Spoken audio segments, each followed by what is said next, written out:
Hello' বন্ধু বান্ধৱীসকল, good morning. কি খবৰ? বৰ্তমান আমাৰ অলপ চলপ ভালেই, সিমানো ভাল নহয়। বাকী চাহ খোৱা হ'লনে আপোনালোকৰ? মই এয়া চাহ লৈ আহিছোঁ। গাখীৰ চাহ নহয় আকৌ দেই, লাল চাহ। গাখীৰ চাহ আৰু কিমান খাম? ৰাতিপুৱা দিনটোত 4বাৰ খোৱা হয়।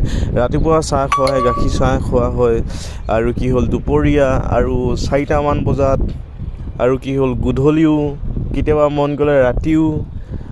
মানে কি হ'ল, দিনটোত 4বাৰ 5বাৰ 6বাৰ হৈ যায়। আৰু গাখীৰ চাহ খোৱাটো ইমান ভাল নহয়, ডেইলি ইমানকৈ খোৱাটো। আৰু সিমানটাতো মই গাখীৰ চাহ ভালো নাপায়।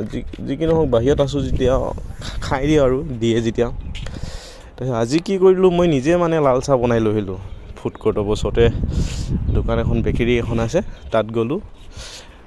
ফ্ৰী যেতিয়া গ'লোঁ, লাল চাহ খাব মন গৈছে, ক'লে বনাই ল নিজে, খাব মন গৈছে। সেইবাবে চচটো ল'লোঁ, বনাই মেলি আৰু ছাইডত লৈ আহিলোঁ। বাকী এতিয়া কচৰি আৰু চমচা লগত লাল চাহটো খাই লওঁ।